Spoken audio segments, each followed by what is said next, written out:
एक मानव का देह केवल एक मनुष्य का शरीर ऐसा है जिस शरीर में भगवान का भजन किया जा सकता।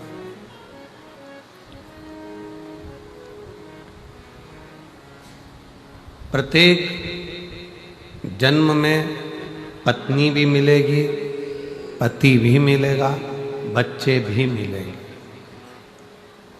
ऐसा कोई जन्म नहीं है जिसमें पत्नी नहीं होगी, पति नहीं होगा, बच्चे नहीं होंगे। प्रत्येक जन्म में भोजन भी मिलेगा, प्रत्येक जन्म में पेट भरने का साधन भी मिलेगा, प्रत्येक जन्म में पीने को पानी भी मिलेगा। हर जन्म में आपको भोजन भी मिलना है, पानी भी मिलना है, हर जन्म में पत्नी भी मिलना है, पति भी मिलना है, बच्चे भी मिलना है। पर जितने भी बाकी के जन्म हैं उन जन्म में आप भगवान का भजन नहीं कर पाओगे। भजन तो केवल मनुष्य की देह में ही मिलता है।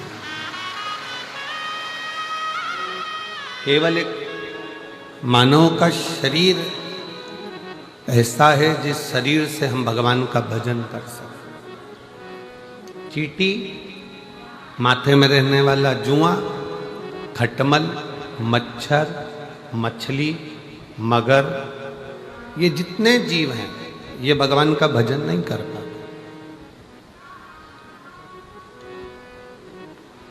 भजन करने के लिए तो केवल एक मानव का शरीर है जिसको भगवान ने दिया है और जिससे हम भजन कर। बाकी के किसी शरीर से हम भगवान का भजन नहीं कर सकते।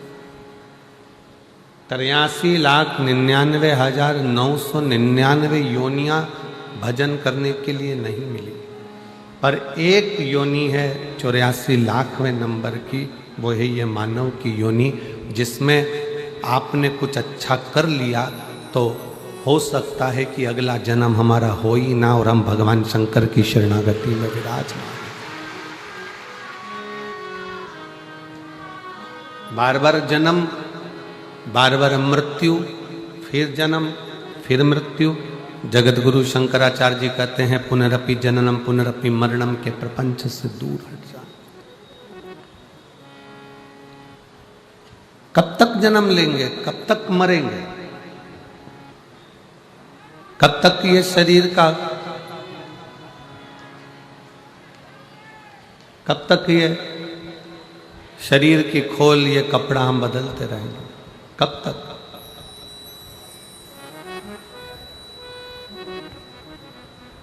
इसलिए मिलती है शिव नाम की दौलत कभी कभी, मिलती है शिव नाम की दौलत कभी कभी, होती है अपने पंजाब में शिव पुराण कभी कभी, होती है अपने भटिंडा में शिव पुराण कभी कभी। कहीं प्रभु की कृपा से अगर कोई योग बन गया है, भगवान की कृपा से 7 दिन में से 5 दिन आपको मिल गए हैं, तो भी वो कम नहीं है, वो भी कम नहीं है। तुलसी बाबा का तो चरित्र कहता है कि आधी में पुनियाद, थोड़ा सा भी अगर मिल जाए तो बहुत है। कभी कभी हमने हमारे माता पिता के मुख से सुना था कि डूबते को तिनके का सहारा। डूबते को तिनके का सहारा मतलब डूबता हुआ व्यक्ति है, उसको एक छोटा सा तिनका भी अगर नजर आ जाता है तो उसमें भी उसको आस लग जाती है, उसको उसमें भी आस दिखने लगती है, उसमें उसको लगने लगता है कि अब मुझे भगवान बचा ले। डूबते को तिनके का सहारा। उसी तरह जब आप संसार के प्रपंच में, दुखों में, कष्ट में चारों तरफ से घिरे हुए हो उस समय पर एक लोटा जल लेकर शंकर के मंदिर जाना तो आपको लगेगा कि डूबते को तिनके का सहारा है, एक शिव भक्त को शिव का सहारा।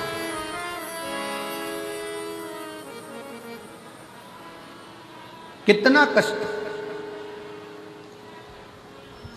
इस संसार सागर में जितनों ने जन्म लिया है सबको दुख भोगना पड़ा, चाहे वो भगवान राम क्यों ना हो, चाहे भगवान कृष्ण क्यों ना हो। भगवान राम ने भी अगर पृथ्वी पर जन्म लिया है तो उनको भी दुख भोगना पड़ा, 14 वर्ष वन में रहना पड़ा, सीता जी का परित्याग करा। बच्चों का मुख भी बहुत समय के बाद देखने को मिला। भगवान कृष्ण ने अगर इस पृथ्वी पर जन्म लिया तो भगवान कृष्ण को भी दुख भोगना पड़ा। जन्म कहीं लिया, बड़े कहीं हुए, विवाह कहीं हुआ, जाकर विराजमान कहीं हुए, और आखिरी में भी वो द्वारका का त्याग करना पड़ा। कितना दुख।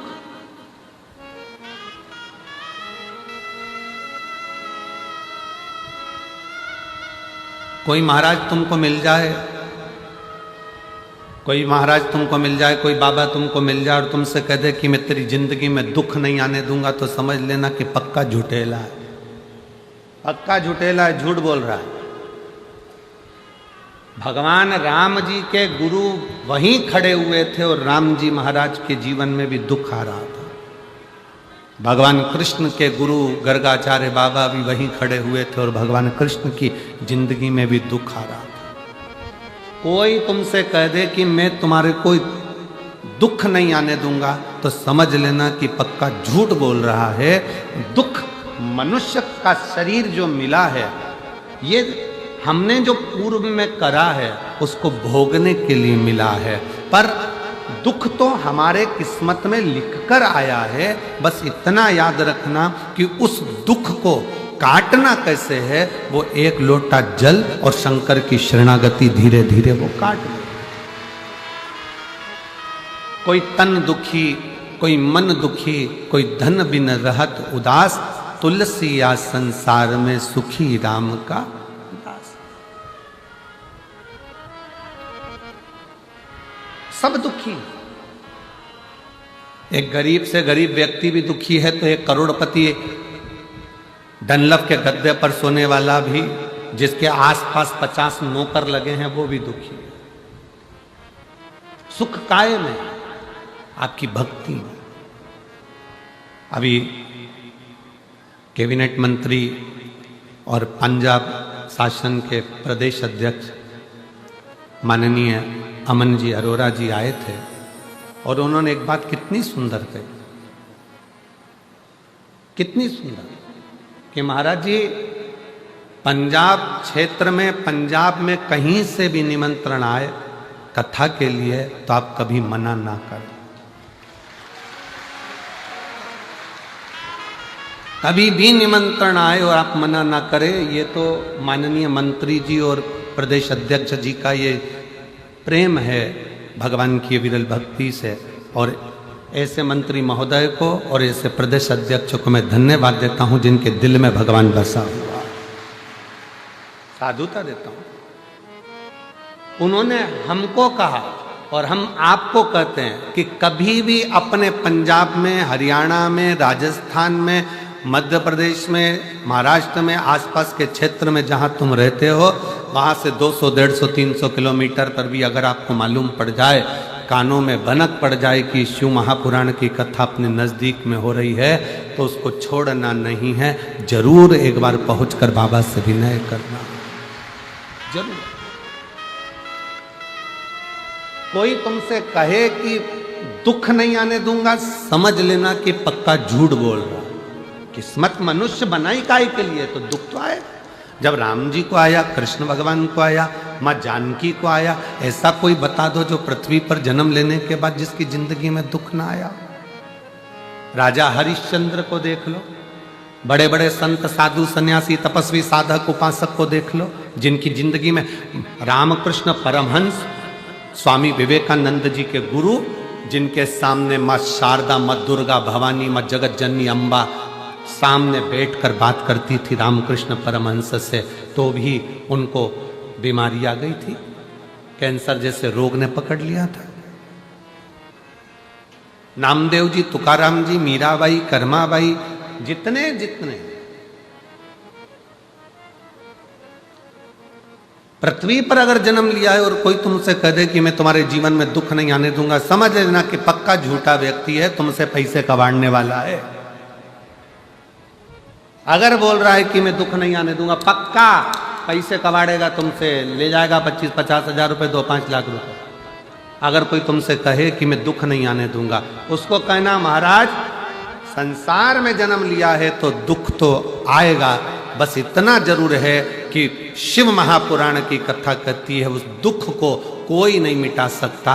जैसे छींक तुम्हें आई है तो तुम्हें छींकना है, खांसी तुम्हें आई है तो तुम्हें खांसना है, सिर तुम्हारा दुखा तो दवाई तुम्हें खाना है, पेट तुम्हारा दुखा तो दवाई तुम्हें खाना है। उसी तरह अपने दुख को एक लोटा जल चढ़ाकर अपने खुद को मिटाना है, अपने खुद। सीहोर वाला महाराज तुम्हारे दुख को नहीं, तुम्हारा दुख एक लोटा जल से मिटेगा। सारी समस्या का हल एक लोटा जल। तुम्हारा दुख, तकलीफ, कष्ट, बीमारी, कर्ज, अपनी मेहनत, अपनी लगन, अपना विश्वास। थोड़ी सी भी बीमारी अगर शरीर में आ जाए, थोड़ा सा कर्जा हो जाए, थोड़ा सा दुख आ जाए तो रोना मत, बिल्कुल मत रोना। कह देना मैं जा रही हूं मेरे मायके सीहोर कुबरेश्वर धाम, मैं मेरे बाप से कहकर आती हूं कर्जा चुकाएगा।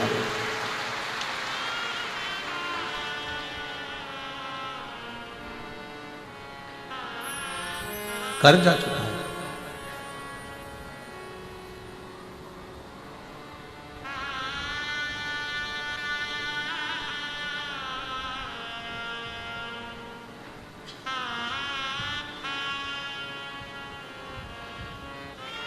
आज एक बात बहुत अच्छे से पंजाब की इस भूमि पर कहना चाहेंगे। हमारी सीहोर की बिटले सेवा समिति जो बच्चे पढ़ना चाहते हैं और उनके पास एजुकेशन का पैसा नहीं होता तो उनको पढ़ाती है, चिकित्सा कराती है, शिक्षा, चिकित्सा, भोजन, अन्न सब उसका निःशुल्क कर देती है। जिस बच्चे की फीस समिति जमा करती है कॉलेज में, स्कूल में पढ़ाने के लिए, 1-2 साल के बाद कहीं ना कहीं बाबा उसका साथ ऐसा दे जाता है। हम कहते हैं कि आप चिंता मत करो, इसको मांगना नहीं पड़ेगा। शंकर भगवान इसके परिवार को इतना प्रबल कर देता है कि फिर इसको फीस की जरूरत नहीं पड़ती, परिवार ही उसकी भरण पोषण कर लेगा। मेरा बाबा आपको भिखारी नहीं बनने देते, मेरा शंभू आपको भिक्षुक नहीं बनने देता।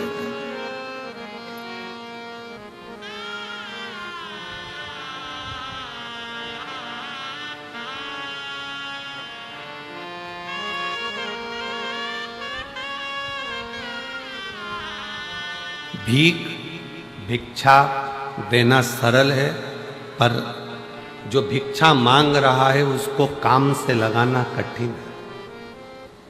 मेरा शंकर, मेरा उघड़दानी, मेरा शंभू, मेरा त्रिकालदर्शी, मेरा कैलाशी अविनाशी शिव किसी को भिखारी नहीं बनने देता, किसी को भिक्षुक नहीं बनने देता। वो सबको जो आया एक लोटा जल चढ़ाया, कुबरेश्वर बाबा का स्मरण करा और भगवान ने उसकी झोली में खुशियां डालना प्रारंभ कर दी और बढ़ा दी, बढ़ा दी।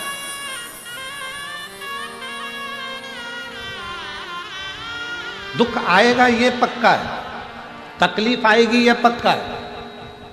तुम ये मत कहना कि सीहोर वाले महाराज ने तो कहा था कि एक लोटा जल चढ़ाओ, दुख नहीं आएगा। ये हमने नहीं कहा, दुख आएगा ये निश्चित है, पर तुम्हारा चढ़ाया गया एक लोटा जल उस दुख को धीरे धीरे धीरे धीरे धीरे धीरे कम करता जाएगा और तुमको इतना बल दे देगा कि फिर तुम अपनी उन्नति की सीढ़ी पर चढ़ना प्रारंभ कर दोगे और आगे बढ़ते चले जाओ।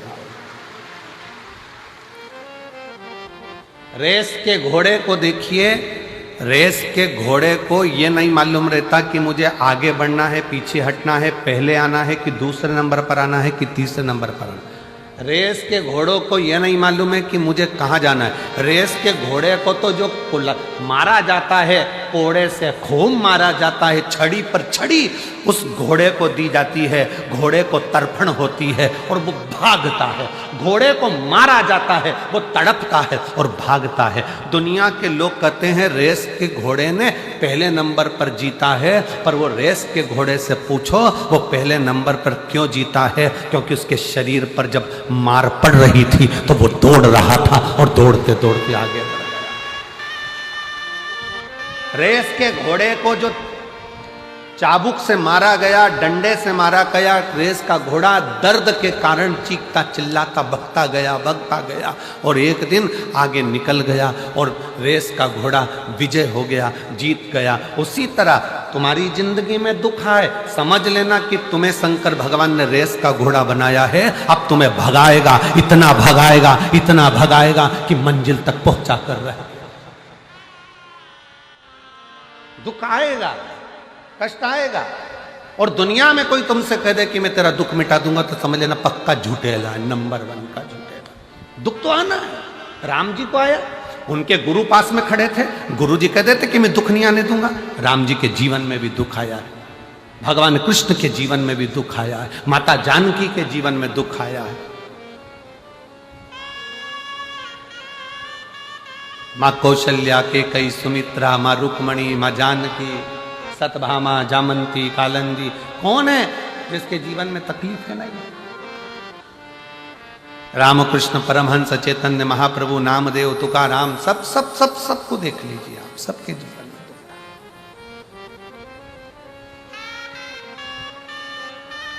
है। बस उस दुख की घड़ी में, उस तकलीफ की घड़ी में आपका धैर्य नहीं टूटना चाहिए, आपकी श्रद्धा नहीं टूटना चाहिए, आपका विश्वास नहीं टूटना चाहिए। भृंगी ने एक बात पूछी थी भगवान शंकर से। भृंगी ने शिवजी से जाकर पूछा कि प्रभु जीवन क्या है?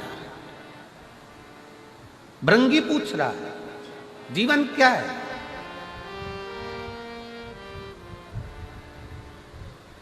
शंकर भगवान ने कहा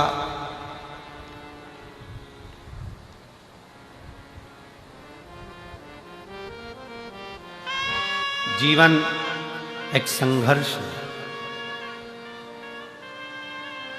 और वही जीवन यदि किसी सच्चे गुरु के चरणों में जाकर आपने शिव तत्व को प्राप्त कर लिया, किसी सच्चे गुरु के पास जाकर बैठ गए तो जीवन खेल है, जीवन खेल है।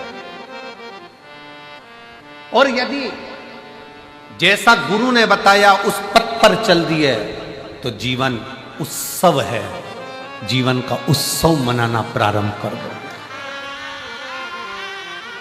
3 क्रम है। भृंगी ने भगवान शिव जी से पूछा कि जीवन क्या है? भगवान शंकर ने कहा कि जीवन संघर्ष है, पर किसी गुरु का साथ मिल जाए तो जीवन खेल है, और अगर गुरु ने जो बताया उस पथ पर चल दिए तो जीवन उत्सव है। मतलब संघर्ष की जिंदगी में एक अच्छे गुरु का होना जरूरी है।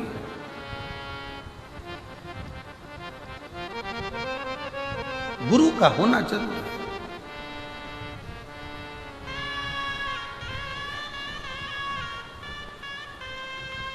पर आड़े टेढ़े गुरु नहीं बनाना।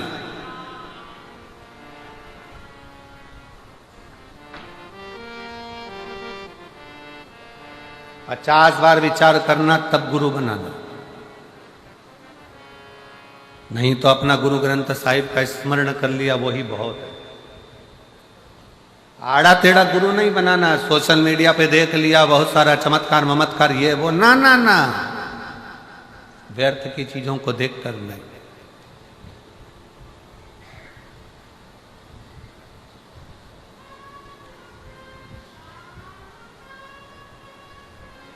व्यर्थ की चीजों को देखकर नहीं। ऑनलाइन दिखता कुछ है, तुमने देखा कितना अच्छा सूट लग रहा है, कितना अच्छा रुपट्टा लग रहा है, कितना अच्छा सूट है, कितनी अच्छी चप्पल है, कितनी अच्छी सैंडल है, ऑनलाइन बुलवा लिया।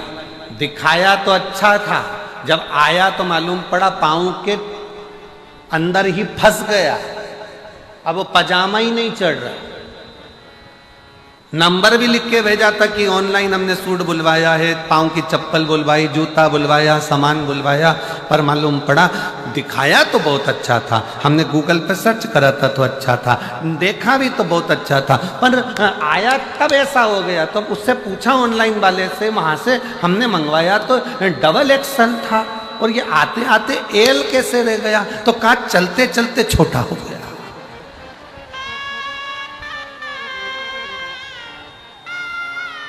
मंगाया तो बड़ा ही था, मंगाया तो श्रेष्ठ था, पर वो आते आते तो ये देखा देखी में मत जाना, देखा देखी में बिल्कुल मत पढ़ो। फिर निवेदन है, शिव महापुराण की कथा में आने के बाद आप शंकर की कथा में अगर टीवी पर कथा सुनते हो, मोबाइल पर शिव पुराण की कथा सुनते हो, तो एक बार पंडाल में जाकर भी ध्यान लगा कर देखना कि हमने कहीं ऑनलाइन गड़बड़ खरीदी तो नहीं कर ली।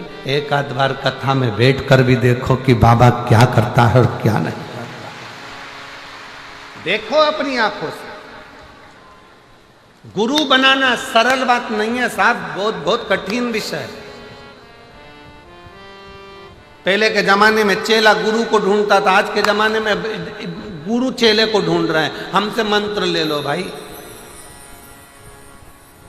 गुरु फिरे बाजार में हमसे दीक्षा ले, नरक पड़ो चाहे स्वर्ग जाओ, पर लिफाफा हम ही को दे। आज के जमाने में गुरु फिर रहे हैं चेले बनाने के लिए कि तुम हमारे चेले बन जाओ, तुम हमारे चेले बन जाओ। इतने बड़े बड़े जब बहुत बहुत धनपति, करोड़पति, अरबपति, सत्तापति, वैभवपति जब हमारे चेले बन जाएंगे तो लोगों के सामने ये हो जाएगा कि ये गुरु जी श्रेष्ठ है। पर ध्यान रखना, पानी पियो छान और गुरु करो जान। 50 बार विचार करना तब गुरु करना कि गुरु क्या है, गुरु क्या है। शंकर भगवान कह रहे हैं भृंगी तुम पूछ रहे हो जीवन क्या है। जब शंकर भगवान से पूछा गया भृंगी ने कि जीवन क्या है, तो शिव कहते हैं जीवन संघर्ष है। पूरा जीवन संघर्ष है, पूरा जीवन उलझन है। पर उस जीवन में अगर कोई सच्चा गुरु मिल गया तो समझ लेना कि जीवन खेल है। जब गुरु मिल जाता है तो कह देता है अब घबराना नहीं है, तो खेल खेल में जीवन निकल जाता है। और अगर गुरु ने जो बताया सारी समस्या का हल, एक लोटा जल, गुरु ने जो बताया कि ऐसे बेलपत्र चढ़ा दो, ऐसे पानी चढ़ा दो, ऐसे धतूरा चढ़ा दो, ऐसे काम कर लो, ऐसा काम कर लो, गुरु ने अगर बता दिया और उस पथ पर तुम चल लिए तो समझ लेना कि फिर जीवन में कोई दुख नहीं, उत्सव ही उत्सव है। गुरु के पथ पर चलना, गुरु के बताए मार्ग पर चलना। जीवन संघर्ष भी है, गुरु मिल जाए तो खेल भी है, और गुरु के बताए मार्ग पर चल गए तो जीवन उत्सव भी है, जीवन आनंद भी है। और इसमें कई बैठे हैं, ये लाखों की भीड़ में ना जाने कितने बैठे हैं जिनके जीवन में संघर्ष था जब तक शिव महापुराण की कथा नहीं मिली थी, जिनके जीवन में संघर्ष था। संघर्ष के बाद जब कथा सुनना चालू कर दी तो अब ऐसा लगता है कि अब तो सब ठीक हो जाएगा, चिंता वाला बात नहीं है, मतलब जीवन खेल हो गया। और फिर जब जीवन खेल हो गया और तुमने शिव जी के मंदिर में जाकर एक लोटा जल चढ़ाना प्रारंभ करा, चावल का दाना चढ़ाना चालू करा, पीला चंदन, लाल चंदन, बेलपत्र, दुर्वा का प्रयोग करना प्रारंभ करा, अब समझ में आ गया कि हमारे घर में तो उत्सव ही उत्सव है, हमारे घर में कोई कमी नहीं, शिव की कृपा बरसना प्रारंभ। एक पत्र है,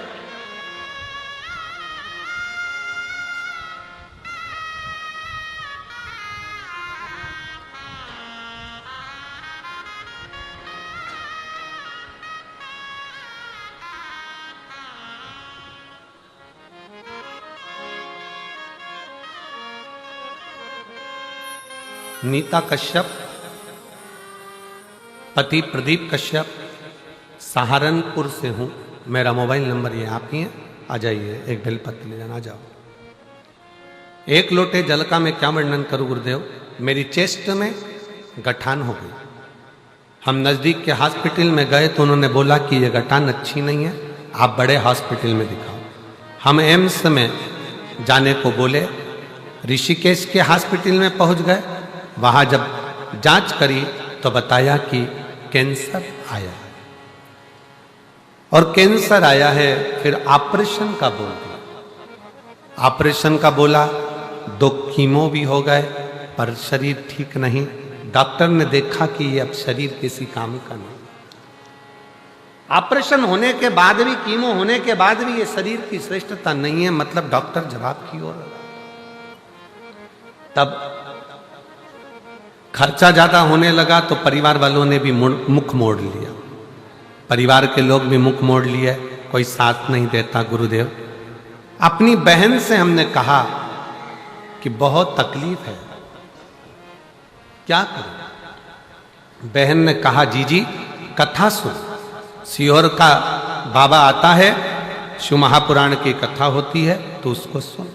कथा सुनकर मैं सीहोर चली गई, वहां से रुद्राक्ष लाई, कंकर शंकर की पूजन करी, पशुपति नाथ का व्रत, क्योंकि धन भी नहीं था, कैसे लगाते, शरीर भी साथ नहीं दे रहा था। डॉक्टर ने तो कह दिया कि शरीर बेकार।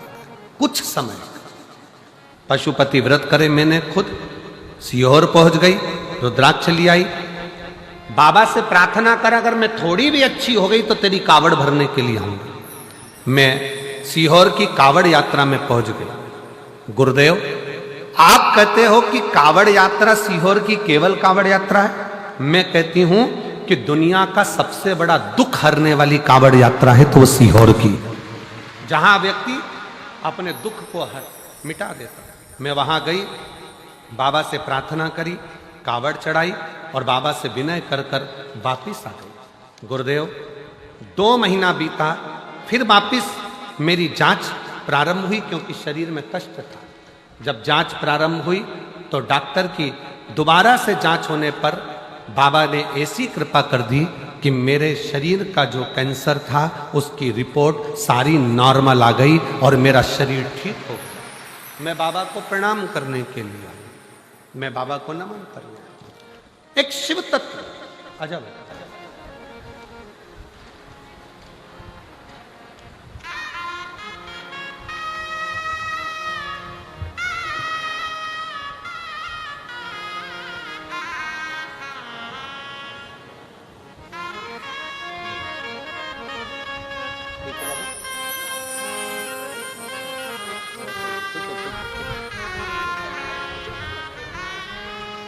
खुश रहिए बाबा। एक बार जोरदार ताली बजाओ बेटी के लिए। एक लाइन अच्छी लिखी है, उसको आप और हम गुनगुनाते हैं।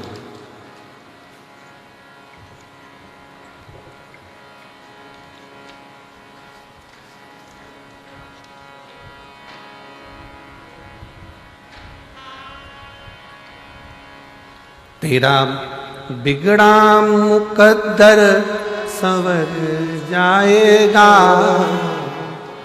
तेरा बिगड़ा मुकद्दर संवर जाएगा, तेरा दामन भी खुशियों से भर जाएगा, तेरा दामन भी खुशियों से भर जाएगा। दानी बड़ा ये भोलेनाथ है, दानी बड़ा ये भोलेनाथ है, मन की मुरादों को दे जाएगा, ये मन की मुरादों को दे जाएगा। एक विश्वास प्रकट कर,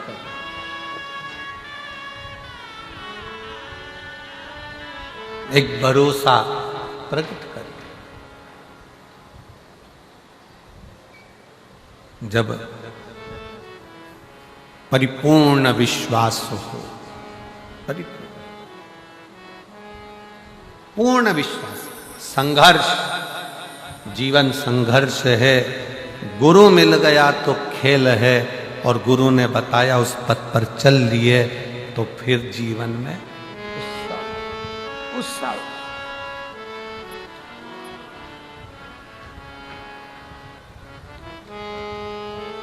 कोई दुख काटने वाला नहीं मिलेगा। बहन ने पत्र में लिखा कि रिश्तेदारों ने मोबाइल बंद कर लिए।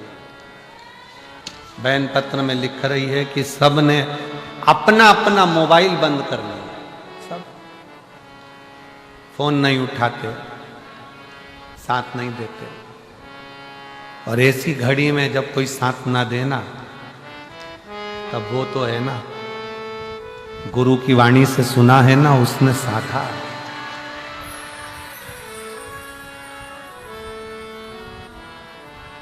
अंत समय प्रभु आना पड़ेगा, वचन दिया तो निभाना पड़ेगा।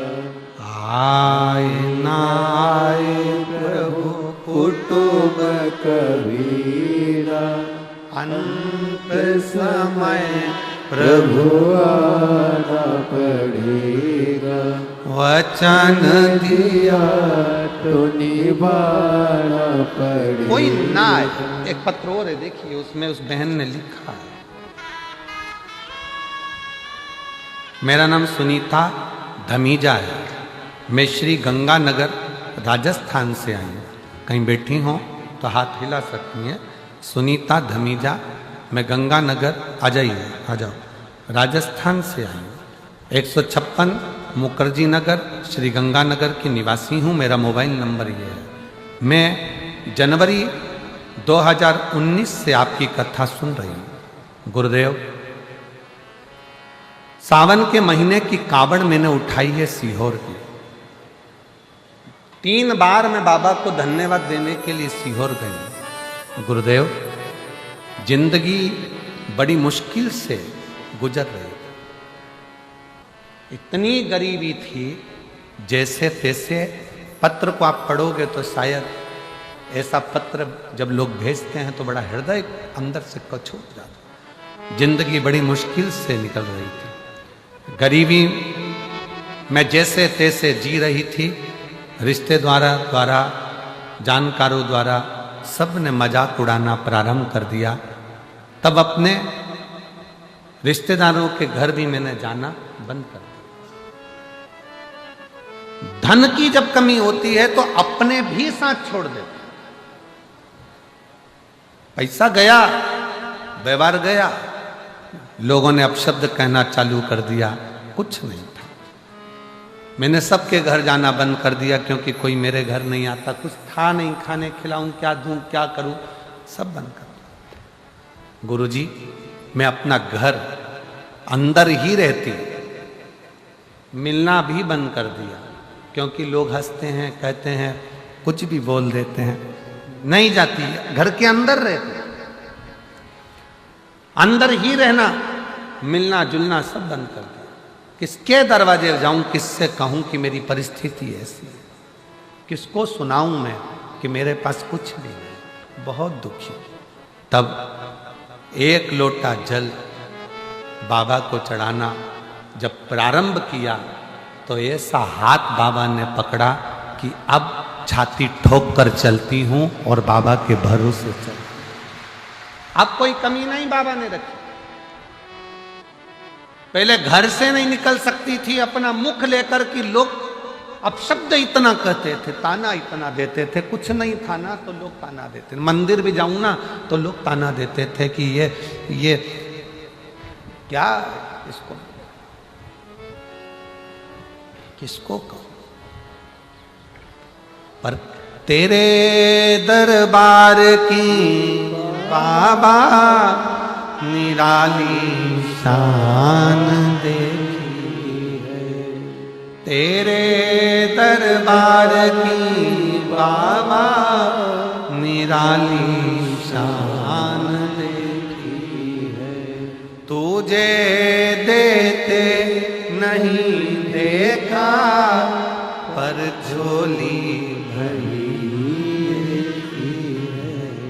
तुझे देते नहीं देखा पर झोली भरी देखी है। मुख दुनिया मोड़े बाबा तू मुखड़ा मोड़ी। मुख दुनिया मोड़े बाबा तू मेनू लगी परीती बाबा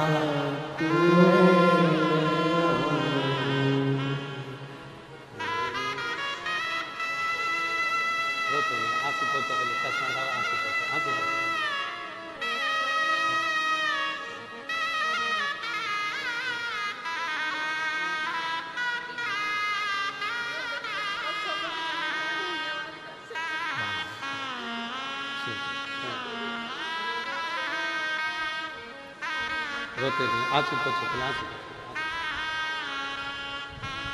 अरे मुख दुनिया मोड़े बाबा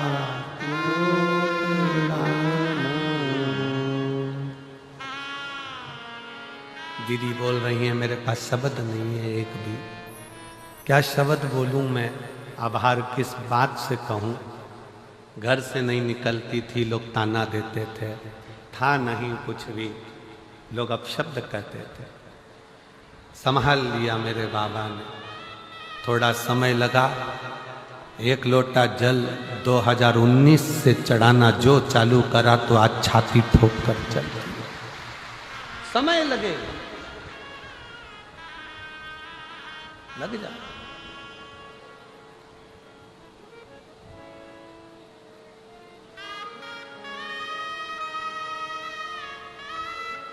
भाई देखो जीवन बड़ा विचित्र है। इसको शंकर भगवान ने जो भृंगी से कहा कि जीवन संघर्ष है, ये बिल्कुल सत्य, बिल्कुल सत्य। पर अगर आपने शिव महापुराण की कथा सुनना चालू कर दी ना तो जीवन खेल भी बन जाएगा, ये निश्चित है। और गुरु के वचन पर, शिव पुराण के वचन पर एक लोटा जल, एक बेलपत्र का प्रयोग करना चालू कर दो। मंदिर में झाड़ू पोछा सेवा करना प्रारंभ कर दो। जब टीवी पर कथा सुनने को मिल जाए तो अपने रिमोट से सर्च करो कि शिव पुराण कहाँ आ रही है, कहाँ वो सियोर वाला महाराज बाच रहा है, कहाँ कुबरेश्वर बाबा की कथा चल रही है। रिमोट से सर्च करो तो एक दिन मेरा बाबा भी तुम्हें सर्च करता करता तुम्हारे दरवाजे तक पहुंच जाए। ढूंढो उसको, राह दिखाओ अपने अड़ोसी पड़ोसी दड़ोसी को। दुख आया है ना, मत घबराना, शिव के दरवाजे जाना। वो दीदी कहे मेरे पास शब्द नहीं है एक भी कि मैं क्या बोलूं, क्या शब्द।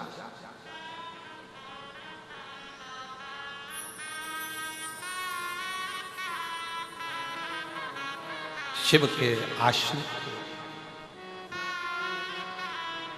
और विश्वास के साथ कहूंगा मेरी भटिंडा की जीजियों, मेरे पंजाब के रहवासियों, हृदय से कहता हूं, जितने कथा के पंडाल में आए हो ना, आप सबको मेरा देव अधिदेव महादेव खाली नहीं भेजने वाला, खाली नहीं तो मिलेगा।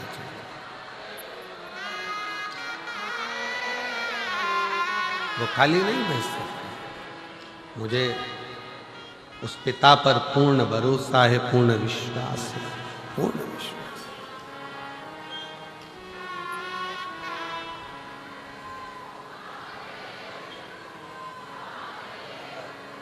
तकलीफें आपकी हमारी सबकी है, पर वो मिटाने वाला वही है, वही शिव, वही शंकर, वही ओखड़ी।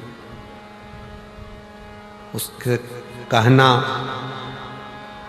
कोई जाए जो काशी में मेरा होएगा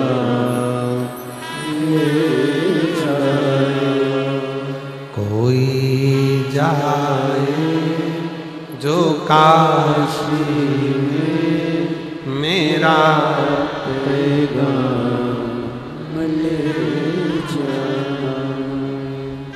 वो कहना काशी वाले से तुम्हारी याद ये कहना काशी वाले से तुम्हारी याद आती है मैं खुद तो आ नहीं सकता मेरा पैगाम ले जा कोई जाए जो काशी में मेरा पैगाम ले जा उसकी करी गई आराधना, उसका करा गया भजन, उसका किया गया कीर्तन, उसका किया गया मंत्र जाप, उस पे चढ़ाया गया एक लोटा जल एक न एक दिन तुम्हारे मार्ग को सुलभ जरूर करता, सुलभ करता।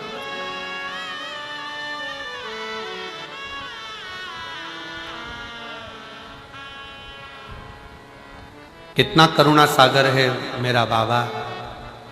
चोर चोरी करने जाता है तो उसको कुबेर बना देता है।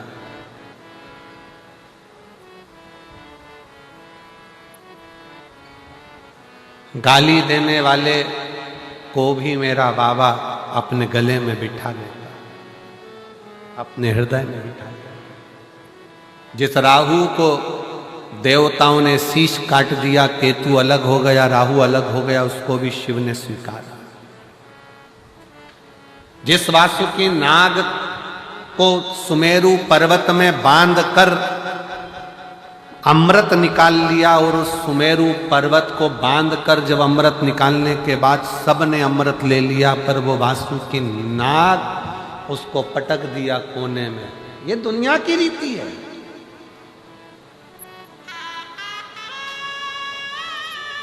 मक्खन निकालने के बाद में रई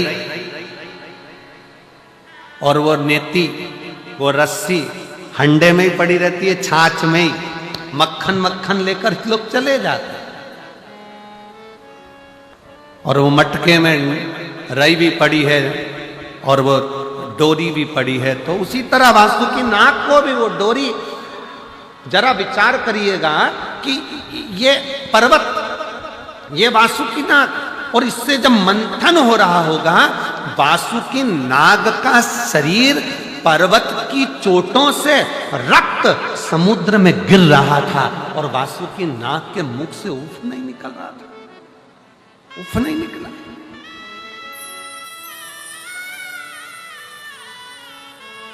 मंथन हो रहा है, रस्सी बंधी है, सांप की रस्सी वासुकी नाग की, और वासुकी नाग, अब पत्थर तो पत्थर है, पर्वत तो पर्वत है, पर वो नाग तो कोमल है ना, सर्प तो कोमल है ना। जब वो खींच रहे थे, इधर असुर उधर देवता, दोनों खींच रहे हैं उसको, इधर से कोई उधर से खींच रहा है, और वासुकी नाग के शरीर का रक्त समुद्र में गिरता जा रहा है। वासुकी नाग की ओर कोई नहीं देख रहा था, सबको अमृत चाहिए था, सबको अमृत प्राप्त करना था, सबको अमृत चाहिए, बस खींच रहे हैं, खींच रहे हैं, और उसका रक्त पूरा समुद्र में जा रहा, पूरा रक्त समुद्र। और समुद्र के अंदर जब रक्त जाता गया, जाता गया, जाता गया, वासुकी नाग के पास में देवऋषि नारद आकर बोले, नाग वासुकी, तेरी चमड़ी छिल गई, रक्त समुद्र में जा रहा है और अभी तो अमृत नहीं निकला है, और कितना घिसाएगा, तेरा शरीर बेकार होता चले जा रहा है, तुझे कष्ट नहीं हो रहा? वासुकी नाग कहता है, मैंने शंकर जी की जब आराधना करी थी, शिव ने कहा था दुख आएगा, कष्ट आएगा, चिंता मत करना, आखिरी में शिव तुझे मिल जाएगा और जगत में पुजवा देगा। कौन सा सर्प है जो पुजाता है? भगवान नारायण जिस शेषनाग की सैया पर सोते हैं वो सर्प की भी पूजन नहीं हो पाती। केवल एक सर्प है वासुकी नाग जो शंकर जी के गले में पड़ा हुआ है और शिव की पूजन होती है। तो आज भी शिव पिंडी पर, शिवलिंग पर शाम को आरती में सर्प लगाया जाता है, वासुकी नाग लगाया जाता है और उसकी भी पूजन करी जाती है कि ये जिसने अमृत दिया, लक्ष्मी दी, माणिक दिया, मोती दिया, सारा रतन दिया है उसने, और अपने आप को पूरा बर्बाद कर लिया उसने, पूरा सब कुछ दे दिया।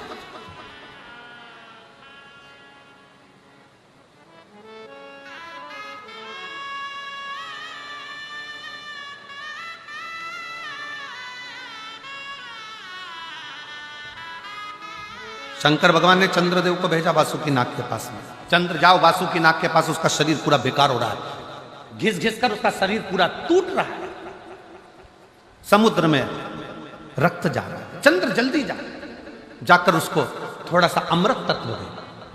चंद्र दौड़ कर गया और जाकर चंद्र ने जैसे ही वासुकी नाग को देखा, देखकर वासुकी नाग को देखकर शंकर जी के पास आकर बोला, शिव जी मुझे तो नहीं लगता कि वासुकी नाग बच पाएगा, वासुकी नाग की स्थिति बहुत गड़बड़ है, बहुत गड़बड़ है। बड़े से बड़ा रोग हो जाए, कैंसर जैसा रोग, थायराइड, बीपी, शुगर, ये वो सारे रोग, किडनी, लीवर, सब डॉक्टर भी कह दे कि ये बचना मुश्किल है, वही की वही चंद्रदेव ने कहा मुझे नहीं लगता कि वासुकी बच पाएगा, उसका शरीर बहुत बेकार हो गया, पूरा बेकार। शंकर भगवान कहते हैं चिंता मत कर चंद्र, देवताओं की दृष्टि अमृत कलश पर है, वासुकी नाग की दृष्टि मेरे चरण पर है और मेरी दृष्टि वासुकी नाग पर है। देवताओं की दृष्टि अमृत पर है, निकले अमृत, अमृत प्राप्त हो। जब पिता दुकान पर से आता है, ऑफिस में से आता है, बाहर गया है चंडीगढ़, दिल्ली, और वहां से आता है, तो बच्चों की दृष्टि पिताजी के बैग पर रहती है, झोले पर रहती है कि पिताजी क्या लेकर आए। पत्नी की दृष्टि उसके चेहरे पर रहती है कि मेरा पिया कैसा लग रहा है, मेरा पति कैसा लग रहा है। और घर में एक बुजुर्ग माँ बाप होते हैं, उनकी दृष्टि बेटे के चेहरे पर नहीं, बैग पर नहीं, बेटे के पेट पर होती है कि मेरे बच्चे ने कुछ खाया कि नहीं खाया।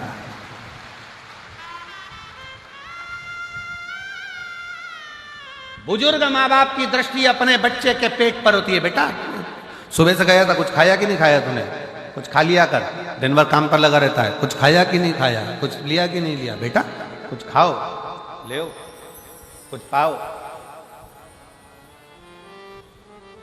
हम कहेंगे आज भी हमारी माँ का फोन आता है ना, हमारी मम्मी का फोन आता है, इतना जजमान लोग सारी व्यवस्था करते हैं, सब कुछ अच्छा रखते हैं, ऐसा नहीं कि कोई कमी रहती है, पर फिर भी यजमान के यहाँ रहने के बाद भी हमारी माता जी का जब मम्मी का फोन आता है तो हमेशा एक ही बात कहती है, बेटा कुछ खाया कि नहीं खाया, कुछ पाया कि नहीं पाया, भूखा तो नहीं।